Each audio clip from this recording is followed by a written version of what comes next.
지난주에 대심판에 대한 말씀을 여러분들에게 전했습니다. 마지막 때가 되면 우리가 주님과 함께 심판대 앞에서 세상의 모든 것들을 심판하게 될 것입니다. 하나님의 공의로운 심판이 행해질 때 우리는 박수치면서 할렐루야를 외치게 될 것입니다. 심지어는 가족들이라도 남편이라도 아내라도 심지어는 자식들이라고 할지라도 예수 믿지 않고 하나님의 심판대 앞에 섰을 때에 우리 모두가 맞습니다. 내 남편이, 내 아내가, 내 자식이 하나님의 공의로운 심판을 받아서 지옥 가는 것이 합당합니다라고 박수치면서 할렐루야를 외치게 될 것입니다. 여러분들이 그런 안타까운 상황에 맞닥뜨리지 않기 위해서 가족들을 위해서 이 세상에 있을 때 아직 주님의 심판대 앞에 서기 전에 그 영혼들을 전도하시고 그 영혼들을 위해서 기도할 수 있기를 주님의 이름으로 축원합니다. 정말 축원합니다. 정말 그렇게 되지 않기를 원합니다. 그 마음으로 여러분들이 하나님의 말씀을 받았으면 좋겠습니다. 오늘날은 많은 사람들이 천국과 지옥을 믿지 않는다고 합니다. 그래서 지옥에 대한 설교를 해도 두려워하지 않고 천국에 대한 설교를 해도 사모하지도 않습니다. 왜냐하면 그것에 대한 믿음도 없고 또 그것에 대한 확신도 없기 때문입니다. 그래서 이 땅에서 잘 사는 것이 유일한 소망이 되어져 버렸습니다. 여러분, 이 세상에 있는 복은 참된 복이 아닙니다. 이 세상의 복이 참되려고 하면 그것이 영원해야 합니다. 그러나 영원하지 않는 것은 참된 복이 아닙니다. 오늘 마태복음 25장 34절에서 이렇게 말씀하고 있습니다. 내 아버지께 복 받을 자들이여, 내 아버지께 복 받을 자들이여. 하나님께서 주시는 복, 그 복이 무엇입니까? 하나님의 심판대 앞에 섰을 때에 그의 영혼들이 창세로부터 예정된, 약속된 그 하나님의 나라를 유업으로 받는 것, 그것이 우리에게 있어서 참된 복이라는 것입니다. 그런데 사람들은 이 참된 복을 알지 못하고 그래서 천국과 지옥도 믿지 않습니다. 그러나 칼빈은 기독교 강요 1권 5장에서 하나님께서 우리에게 참된 지식을 주실 때에 우리에게 어떤 일이 일어나느냐라고 말할 때에 하나님을 예배하기를 사모하고 그리고 미래에 대해서 소망을 갖게 된다고 말하고 있습니다. 수요일 날 오신 분들은 무슨 얘기를 하는지 알겠지만 안 오신 분들은 모르겠죠. 1권 5장 10항에서 이렇게 말했습니다. 이렇게 해서 얻어지는 지식을 통해서 자극을 받아 하나님을 예배하도록 되어야 하며 동시에 그 지식으로 말미암아 일깨움을 받고 격려를 받아 미래의 생명에 대하여 소망을 갖게 되어야 마땅할 것이다. 그러니까 하나님에 대해서 참된 믿음이 있고 참된 지식이 있는 사람들에게 나타나는 그 반응과 현상이 있는데 두 가지를 말합니다. 첫째는 뭡니까? 하나님을 예배하기를 사모한다는 것입니다. 두 번째는 미래에 대한 소망을 갖고 다시 말하면 천국에 대한 소망으로 가득 차게 된다는 것입니다. 그러면 반대로 우리가 하나님을 예배하는 것에 대해서 기뻐하지 않고 예배하는 것을 사모하지 않고 천국에 대한 소망이 없다고 하면 나에게 참된 지식이 있는 것입니까? 참된 지식을 가지지 못했다고 하는 말은 다른 말로 하면 그 사람의 신앙은 참된 신앙이 아니라는 것입니다. 거듭난 믿음이 아니라는 것입니다. 그것을 여러분들이 단순히 그냥 내가 예수 믿으니까 천국 가는 것 아닙니까? 이렇게 생각하시면 안 됩니다. 예를 들면 시편 19편에서 다윗은 그렇게 말했습니다. 은금, 하나님의 말씀을 은금보다 더 사모할 것이다 라고 말했습니다. 예를 들면 여러분이 어디를 가면 금덩어리를 하나씩 준다고 생각하면 여러분 거기에 빠지시겠습니까? 가면 1kg짜리 금발을 하나씩 여러분의 손에 준다고 하면 여러분 가시겠어요? 안 가시겠어요? 저기 인천에 있어도 가시겠죠? 아니 저기 전라도에 있어 준다고 해도 가실 거죠? 시간이 없어도 시간을 내고 결근을 하고서라도 가시겠죠. 그런데 바울은 뭐라고 말하느냐? 이 다윗은 뭐라고 말하느냐? 그것보다 더 사모해야 될 것이 하나님의 말씀이다. 금, 은보다 더 귀한 가치가 있는 것이 하나님의 말씀이고, 그 말씀이 선포되는 것이 어떤 시간입니까? 예배 시간입니다. 그러니까 참된 지식이 있고 거듭난 믿음을 가진 성도들은 예배를 사모합니다. 그 말씀의 잔치를 기대하고 사모합니다. 그리고 믿음으로 살아가면서 이 땅에서 고난이 있고 환난이 있고 역경이 있지만 그것 때문에 낙심하고 좌절하지 않습니다. 왜요? 미래에 대한 소망이 있기 때문입니다. 이 땅에서 하나님께서는 죄에 대해서 반드시 형벌하십니다. 징계하시고 심판하십니다. 때로는 사람들이 악을 행해도 그 죄에 대해서 형벌을 받지 않는 것 같습니다.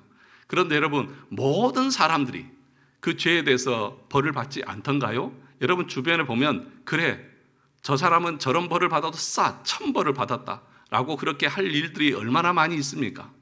왜 그런 일을 하나님이 섭리 가운데 행하시는지 아십니까? 그것은 지금 당장 심판을 받지 않아도 결국에는 저 사람들처럼 미래에 하나님께서 심판하실 것을 알라고 그렇게 말씀하시는 것입니다.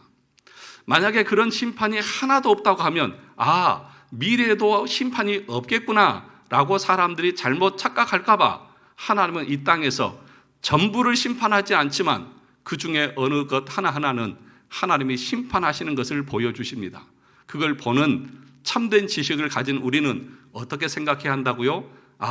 하나님이 저렇게 마지막에 하나님을 믿지 않는 자들에 대해서 심판하시겠구나 라고 하는 그 생각을 가지고 이 땅에서 하나님의 말씀대로 살아가라고 말하는 것입니다. 사랑하는 성도 여러분, 저와 여러분들에게 이 참된 지식과 참된 믿음이 있기를 주님의 이름으로 축원합니다. 그래서 칼빈은 참된 지식에서 참된 경건이 나온다고 분명하게 말합니다. 그래서 하나님을 올바로 알아야만 우리가 그 하나님에 대해서 올바로 예배하고 섬길 수 있는 것입니다. 하나님께서는 믿는 자들에게는 하나님의 자비하심을 드러내기 위해서 심판하십니다. 오늘 34절에서 나 아버지께서 너희에게 예비된 나라를, 하나님의 나라, 그 천국을 상속받으라 라고 하면서 예수 믿는 자들이 그 마지막 심판대 앞에서 얼마나 영광스럽게 그 하나님의 자비하심을, 그 하나님의 은혜를 누리게 될 것인지를 보여주시면서 하나님의 영광을 드러냅니다. 또 하나는 무엇이라고 했습니까? 하나님의 공의로우심을 드러내기 위해서 심판을 행한다고 했습니다. 그러니까 유기된 자들, 믿지 않는 자들이 그 믿지 않는 것에 대한 징계를 통하여서 하나님께서 얼마나 공의로우신 분인가를 드러내기 위해서 마지막에 최후의 심판을 하신다고 했습니다. 사랑하는 성도 여러분, 아직 예수를 믿지 않는 가족이나 이웃들이 이 심판대 앞에 서지 않기를 위해서 여러분 이 땅에서 계속해서 기도하시면서 전도하셔야 됩니다. 에스겔 3장 17절과 19절에 보면 이렇게 말했습니다. 인자야, 내가 너를 이스라엘 족속의 파수꾼으로 세웠으니 너는 내 입의 말을 듣고 나를 대신하여 그들을 깨우치라. 누구를 대신해서요? 나를 대신해서, 하나님을 대신해서 하나님께서 우리에게 사명을 맡기셨는데 어떤 사명입니까? 파수꾼의 사명입니다. 파수꾼은 적이 쳐들어왔을 때에 전쟁 전에 그들을 일깨워서 그것을 대비하도록 하는 역할을 하는 것이 파수꾼 아닙니까? 그러면 지금 하나님의 심판이, 하나님의 그 진노의 심판이 지금 달려들고 있고 우리 앞에 맞닥뜨렸으면 우리가 해야 될 일이 무엇입니까? 이렇게 살다 죽으면 당신 하나님의 심판대 앞에 설 것이고 멸망당해서 지옥의 불못에 던져지는데 빨리 정신 차리고 예수 믿으라고 복음을 전해야 할 것 아니겠습니까? 경고의 나팔을, 경고의 외침을 외쳐야 되는 사명이 우리에게 있다는 것입니다. 그래서 거듭난 하나님의 백성의 특징은 뭐냐? 복음을 전하는 것입니다. 가까이 있는 가족들에게 복음을 전하고 또 이웃들에게 전하고 믿지 않는 자들을 향해서 계속해서 복음을 전하는 것이 하나님의 백성들의 가장 중요한 특징 중에 하나라는 것입니다. 그래서 예수님께서는 승천하시면서 제자들에게 마지막으로 부탁하신 것이 무엇입니까? 땅끝까지 이르러서 내 증인이 되라. 어떤 증인입니까? 예수님께서 십자가에서 죽으시고 부활하셔서 우리의 의가 되셨다고 하는 이 증인의 역할을 하라고 말씀하신 것입니다. 수가성 여인이 예수님을 만나고 나서 그 물동이를 버려두고 제일 먼저 마을로 들어가서 복음을 전했습니다. 사도들도 성령 받고 곧바로 복음을 전하는 삶을 살았습니다. 거듭난 성도의 특징이 복음 전하는 데 있다는 것입니다. 여러분, 이 말씀을 단순히 그냥 우리한테 전도하라고 하는구나 이렇게 여러분 받아들일 것이 아니라 정말 내 마음속에 이 복음에 대한 확신, 하나님에 대한 지식이 있어서 그 심판과 그 지옥과 천국에 대한 그 믿음이 나에게 있느냐를 들여다 보시라는 것입니다.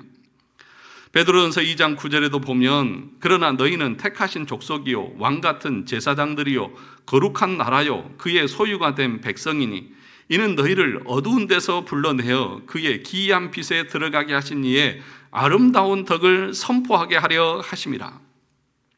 우리를 어두운 데서 불러서 자녀 삼으신 목적이 뭐라고 말합니까? 죄악 가운데 죽었던 우리를 어떻게 구원하시고 자녀 삼으셨는지 그 주님의 아름다움과 그 주님의 자비하심을 선전하고 선포하고 증거하는 사명자로 삼기 위해서 우리를 부르셨다는 것입니다. 여러분들이 지금 3주에 걸쳐서 부활과 심판과 오늘 천국에까지 그 영화에 대한 설교를 들으면서 여러분들은 어떤 생각을 가지십니까? 제가 보니까 얼굴에 표정이 다 써 있어요. 전 아무 생각 없습니다. 이렇게 써 있는 것 같아요. 아, 부활하는구나. 아, 심판이 있구나. 아, 천국이 있구나. 뭐 교회에 가면 그런 얘기 하겠지.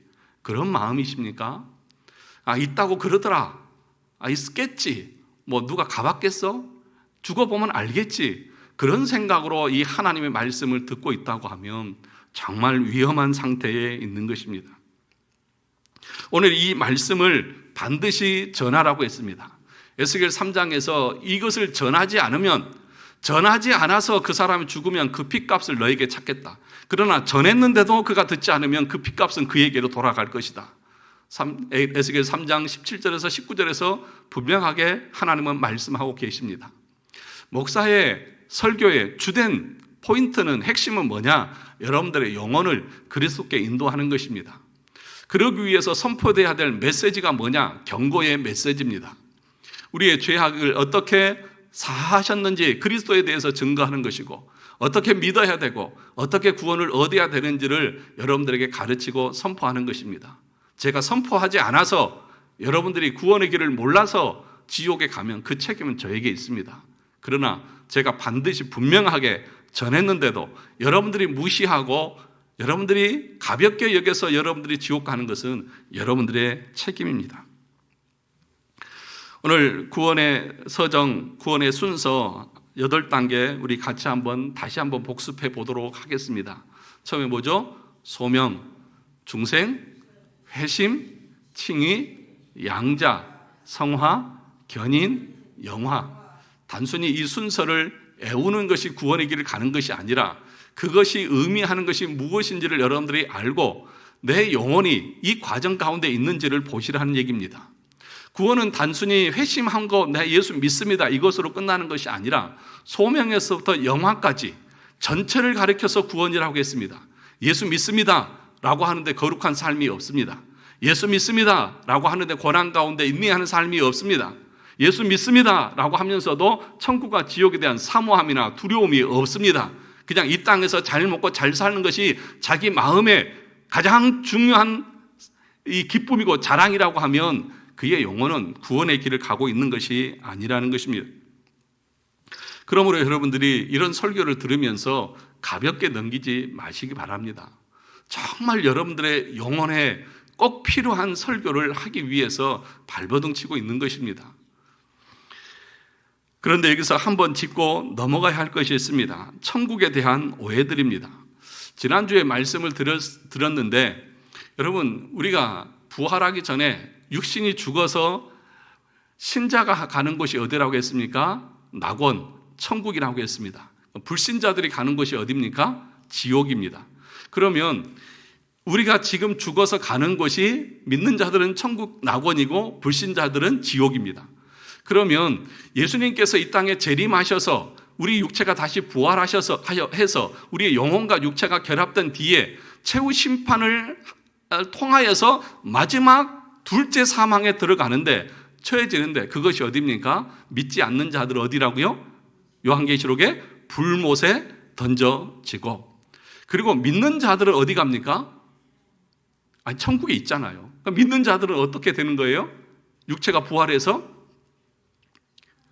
새 하늘과 새 땅, 그곳에서 우리 주님과 영원히 산다, 그렇게 말합니다. 그러니까 구별되어져 있는 거예요. 그러니까 이 새 하늘과 새 땅이 어디에 있느냐? 어느 저 우주 공간에 있는 것이 아니라 계시록에 보면 이렇게 말합니다. 21장 2절에 이렇게 말합니다. 내가 봄에 거룩한 성 새 예루살렘이 하나님께로부터 하늘에서 내려오니, 어디에서요? 하늘에서 내려오니 그 준비한 것이 신부가 남편을 위해 단장한 것 같더라. 새 하늘과 새 땅, 신천 신지, 이 아주 귀한 이 신천 신지를 누가 가져가 버렸어요? 신천지가 가져가 버려가지고 신천 신지, 그럼 신천지 아닌가? 그런데 원래 하나님께서 믿는 자들에게 주시는 그 영원한 나라가 새 하늘과 새 땅입니다. 그래서 이것이 완전히 새로운 나라냐, 아니면 지금 이 땅을 하나님이 새롭게 하시느냐? 대부분은 이 땅을 새롭게 해서 오늘 신부가 남편을 위해서 단장한 것처럼 하나님께서 그 아름답게 해서 그 주님과 우리가 영원히 함께 살게 되는 것이라고 가르치고 있는 것입니다. 하나도 사모하는 마음이 없으시죠? 이 땅이 더 좋으시죠?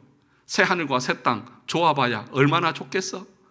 지금 요즘에 아파트가 얼마나 잘 지어서 나오는데, 그냥 자동으로 다 되는데, 아니요, 그것과는 상상할 수도 없는, 비교할 수도 없는 그 영광스러운 나라를 우리 주님이 예비해 놓고 계시는 것입니다. 그러면 이제 천국의 특성들에 대해서 구체적으로 몇 가지를 보겠습니다. 첫 번째로 천국의 성도들에게는 왕의 권세가 있습니다. 무슨 권세요? 왕의 권세가 있습니다. 우리에게는 의의 면류관이 있습니다. 허울뿐인 관이 아니라 실제적인 왕권을 우리에게 허락해 주신다는 것입니다. 성도들은 그 전에는 죄의 종이었습니다. 우리의 의지는 여전히 죄의 노예로 하나님을 기쁘시게 하기보다는 죄를 섬기는 사단의 노예 종로로 타는 그런 인생을 살았습니다. 그러나 이제는 천국에 가게 되면, 하나님의 나라에 들어가게 되어지면 우리는 어떤 존재가 되는 것입니까? 더 이상 죄를 짓지 않습니다. 죄가 우리에게 왕노릇하지 않습니다. 왜 그렇습니까? 우리 인간의 사중 상태에 대해서 여러 번 말씀을 드렸죠. 아담과 하와가 처음 창조되었을 때는 어떤 상태였습니까? 죄를 짓지 않을 수도 있고 또 죄를 지을 수도 있는 의지의 자유의지가 그들에게는 있었습니다. 그런데 그 자유로운 의지를 사용해서 하나님의 말씀을 어기고 선악을 알게 하는 열매를 먹을 때에 뭐가 상실되었습니까? 의지가 상실되어졌습니다. 그래서 그때부터는 무슨 의지만 있냐? 노예 의지. 그러니까 우리 본성이, 타락한 본성은 선을 행할 수가 없습니다. 선을 행할 수 없다고 하는 말은 우리가 도덕적으로 남을 돕고 사랑하고 이렇게 못한다는 것이 아니라 하나님을 찾으려고 하는 마음이 없다는 거예요. 다른 말로 하면 하나님을 믿으려고 하지 않습니다. 그것을 가리켜서 루터는 노예 의지라고 그렇게 말했습니다. 그러니까 우리에게 남아있는 것은 노예 의지예요. 늘 하나님을 반대하고 하나님을 거역하고 하나님의 영광을 위해서 살기보다는 내 기쁨과 육신의 소욕을 쫓아서 살아가는 그 마음밖에 없다는 것입니다.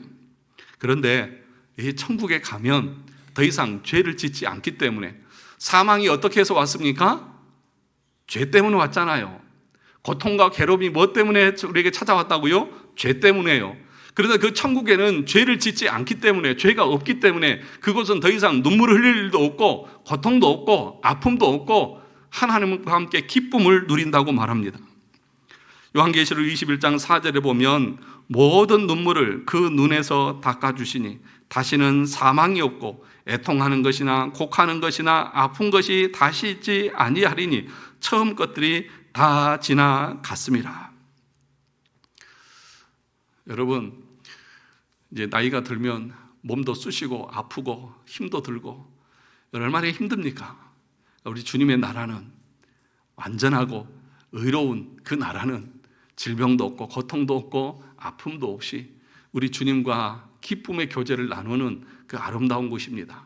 그날이 그 장소가 그곳이 우리에게 예비되어져 있습니다. 누구에게요? 참으로 예수 그리스도를 믿는 자들에게. 그날을 사모하는 것이 이 땅에서 우리의 준비의 과정인 것입니다. 사랑하는 성도 여러분, 저와 여러분 가운데에 이 사모함들이 있기를 주님의 이름으로 축원합니다.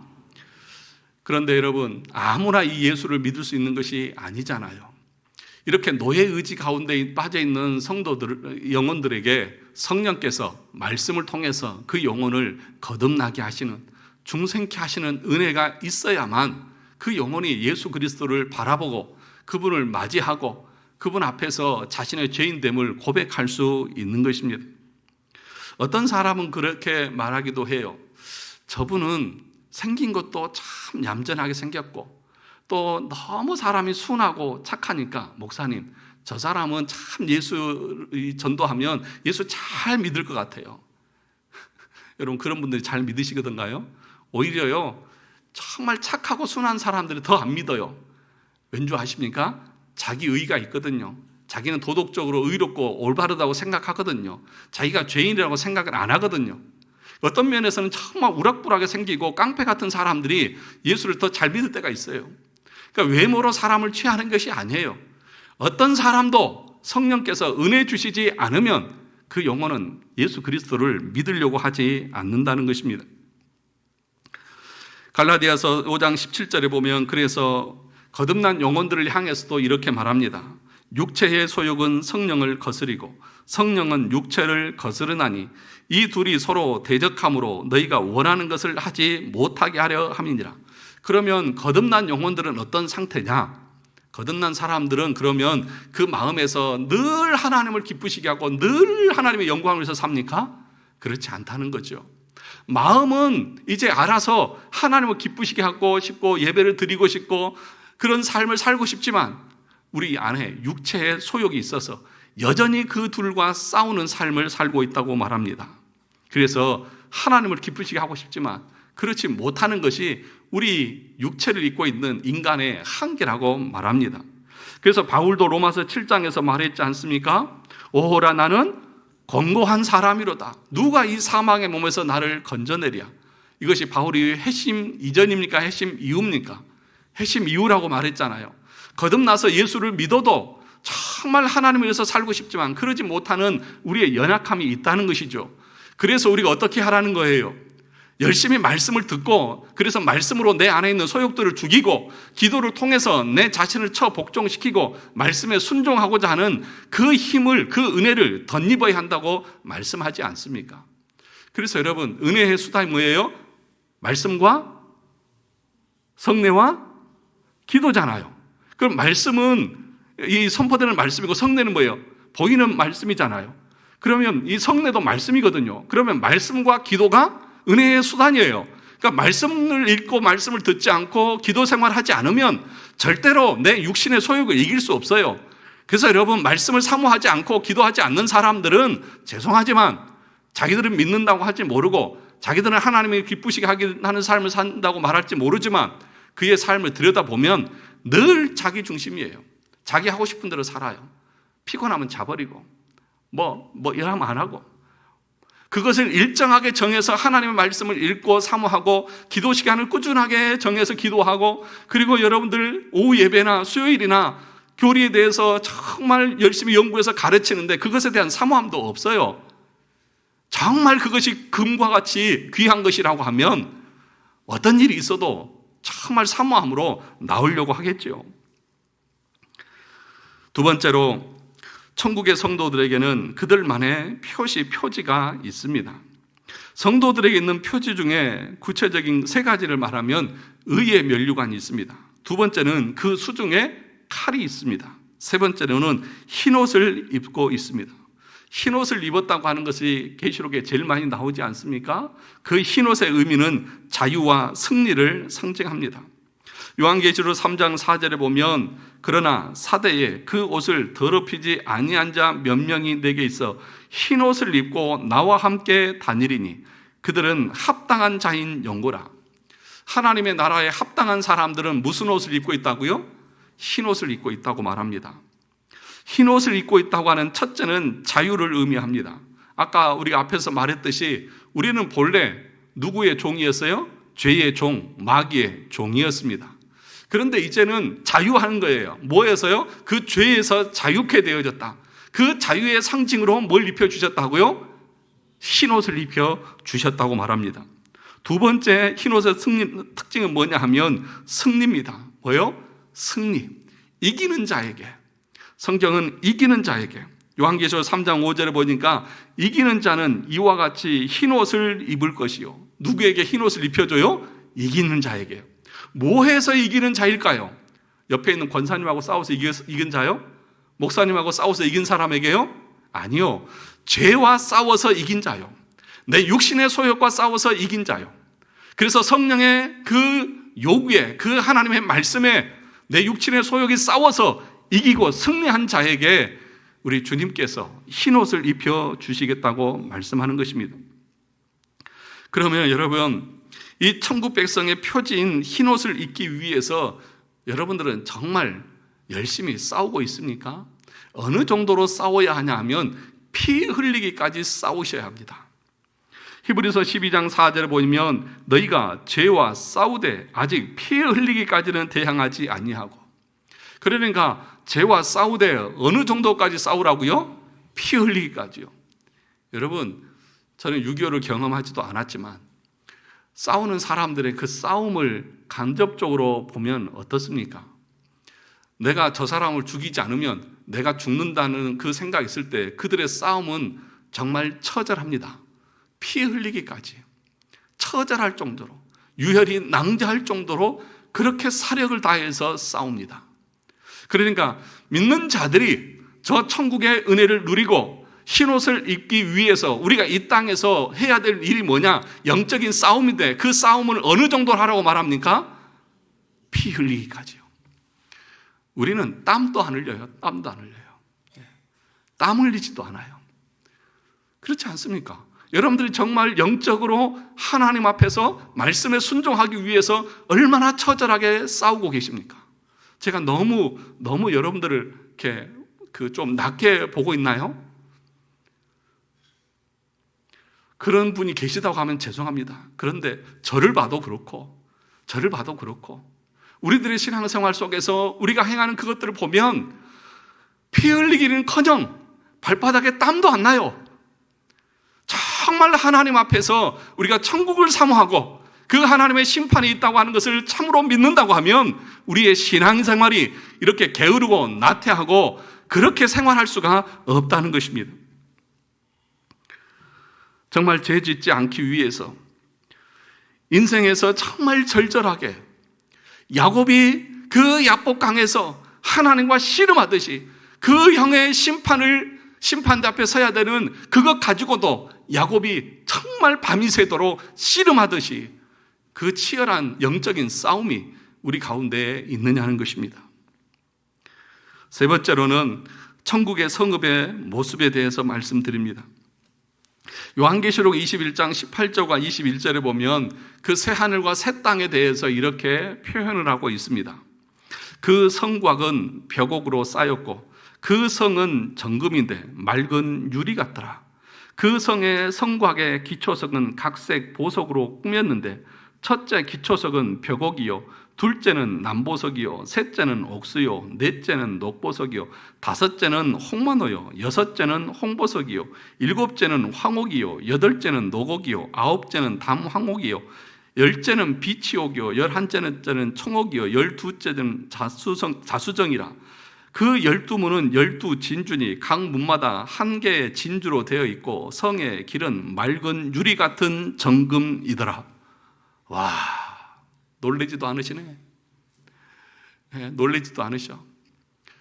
왕의 궁궐보다도 더 화려하고 여러분들이 그렇게 좋아하는 황금, 보석, 진주, 이 세상에 값진 그 모든 것으로 다 취장이 되어져 있는데, 아마 성경이 이렇게 표현한 것은 이렇게밖에 이 세상에서 우리가 알 수 있는 것이 없기 때문에 그럴 거예요. 아마 더 좋은 것이 있다고 하면 그것으로 말씀을 드렸을 거예요. 그런데 여러분, 이 하나님의 나라는 그냥 그런 것이 뭐예요? 널려 있는 거예요. 그런데 지금 우리는 이 땅에서 살면서 뭘 그렇게 추구하고 뭘 그렇게 열심히 모으죠? 금을 그렇게 모으려고 하고, 보석을 그렇게 모으려고 하고, 그렇게 이런 것들을 위해서 이 땅에서 짧게 삶은 인생을 허비하고 있지 않습니까? 그런 거 여러분들이 마지막 때 죽으실 때에 하나도 가지고 갈 수 있습니까? 하나도 가지고 갈 수 없어요. 아니, 가지고 간다고 해도 그 하나님의 나라에서는 아무것도 아니에요. 그냥 흔하게 걸려 있는 것이 그런 것인데, 그런 것을 그렇게 추구하는 인생이 얼마나 허무한 인생이고 헛된 인생이냐는 거죠. 왜 천국에 향대해서 이렇게 말해주고 보여주실까요? 그런 거 추구하지 말라는 거예요. 그것이 우리의 진정한 복이 아니라는 거예요. 그런 거 가지고 천국 들어가는 거 아니라는 거예요. 여러분들이 이 땅에서 살 때에 먹고 잘 곳이 있다고 하면 돈 벌어서 어떻게 하겠다고 하는 것 때문에 여러분의 남은 인생을 그런 것에 허비하지 마시라는 거예요. 뭐를 위해서 사용하라는 거예요? 물질을 주셨다고 하면 하나님의 나라와 복음 전도를 위해서 사용하시고, 먹고 마실 것이 있다고 하면 그것 때문에 욕심내면서 하나님을 예배하는 것도 거르고 복음 전하는 것도 안 하고 그냥 편안하게 어떻게 살겠지 그런 생각으로 사는 것이 아니라, 나에게 주어진 이 짧은 인생, 그 주님의 심판대 앞에 설 날을 준비하는 마음으로 하나님의 나라와 영광을 위해서, 그 의를 위해서 내 시간과 물질과 정열을 바치는 그런 삶을 살라는 것입니다. 사랑하는 성도 여러분, 많은 사람들이 그 물질을 탐하다가 침눈에 빠져서 결국에는 믿음에서 떠난 사람들이 얼마나 많이 있습니까? 말세가 되면 사람들이 뭘 좋아한다고요? 돈을 사모하고, 이 세상의 것들을 사모할 거예요. 네 번째로는 천국에는 성전도 없고 예배도 없다고 말합니다.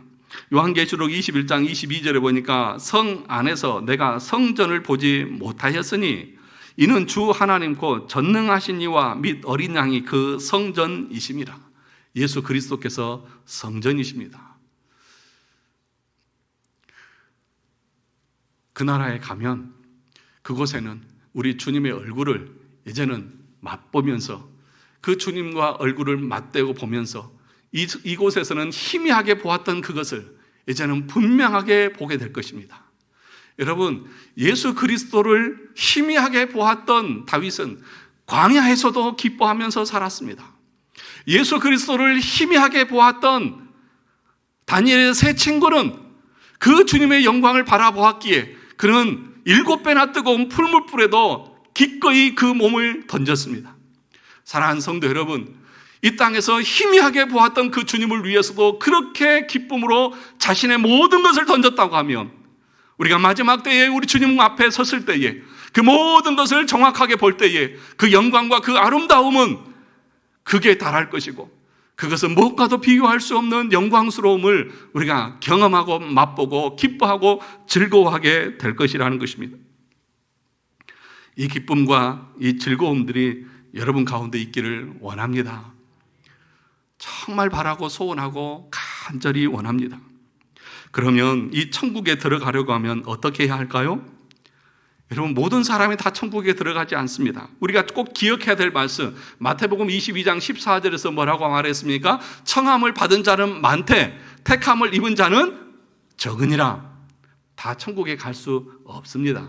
하나님의 능력이 없어서가 아니라 믿지 않기 때문에 그렇습니다. 여러분, 그러면 어떻게 해야 합니까? 어떻게 해야 합니까? 하나님의 말씀을 들어야 합니다. 하나님의 말씀을 배워야 합니다. 천국은 침노를 당하나니 침노하는 자가 빼앗는다고 했습니다. 여러분, 열심히 그 하나님의 나라가 어떤 곳인지를 여러분들이 배우고 공부해야 돼요. 배우지 않고 알지 못하는 상태에서 천국에 갈 수 없습니다. 그래서 그것을 칼빈은 뭐라고 말했냐 하면, 경건한 무지는 참된 신앙이 아니라고 했습니다. 내가 열심히 예배도 드립니다. 열심히 전도도 하고 열심히 헌금도 하고 열심히 봉사도 합니다. 그런데 하나님에 대해서는 아는 것이 전혀 없어요. 그걸 가리켜서 칼빈은 뭐라고 말했냐, 경건한 무지다. 행동으로 경건한 것 같아요. 그런데 아는 것은 없어요. 그 신앙은 참된 신앙이 아니라고요. 그러면 어떻게 해야 됩니까? 하나님의 말씀을 공부해야죠. 그래서 올바른 지식을 가지고 그 지식에 합당한 믿음을 가져야죠.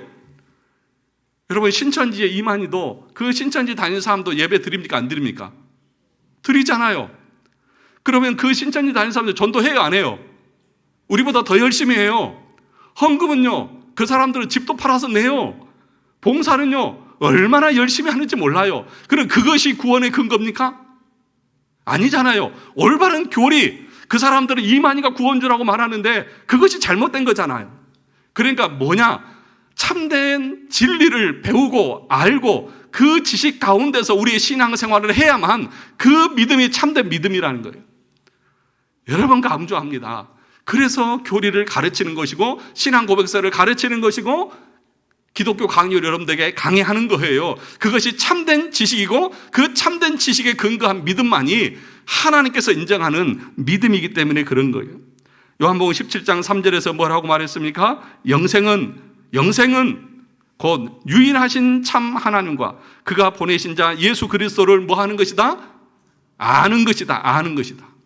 그의 보내신 자를 믿는 것이다. 그렇게 말하지 않고요. 여기서는 뭐라고 했습니까? 아는 것이다. 다시 말하면 그것을 알고 믿는 것이 참된 믿음인 거예요. 알지도 못하고 덮어놓고 믿는 것은 거짓된 믿음이고, 그것을 가리켜서 칼빈은 우상숭배다, 자기숭배다, 그렇게 말했습니다. 그러니 여러분, 제가 왜 여러분들에게 오후에 하이델베르크 요리문답 공부하라고 하는지 왜 아시겠습니까? 이제 아시겠죠? 왜 수요일날 그것을 공부하고 강의하는지 아시겠죠? 왜냐하면 그 참된 지식이 여러분을 참된 신앙으로 이끌기 때문에 그렇습니다. 여러분, 피치 못할 사정이 있는 분들은 어쩔 수 없을지도 모르겠고, 그런 분들은 유튜브라도 해서 들으시고 배우시기를 원하고, 정말 시간이 되시고 건강이 되신다면 오후 예배도 참석하십시오. 그래서 같이 말씀을 듣고 배우십시오. 계속해서 배우셔야 우리가 참된 신앙으로 거듭날 수 있습니다. 여러분, 성경은 뭐라고 말하냐면 하나님의 말씀을 들어야만 우리가 거듭난다고 말합니다. 진리의 말씀을 들어야만 우리 성령께서 그 말씀을 통해서 우리를 거듭나게 하십니다. 말씀을 듣지 않으면 절대로 우리의 영혼이 거듭나지 않습니다. 그래서 말씀을 듣는 자리를 사모하면서 여러분 나아가십시오. 그것이 여러분들을 천국으로 이끌어가는 하나님의 은혜인 것입니다. 여러분 모두가 천국에 가고 새 하늘과 새 땅에서 우리 주님과 영원한 기쁨과 영광을 누리는 우리 성도들이 다 되시기를 주님의 이름으로 축원합니다.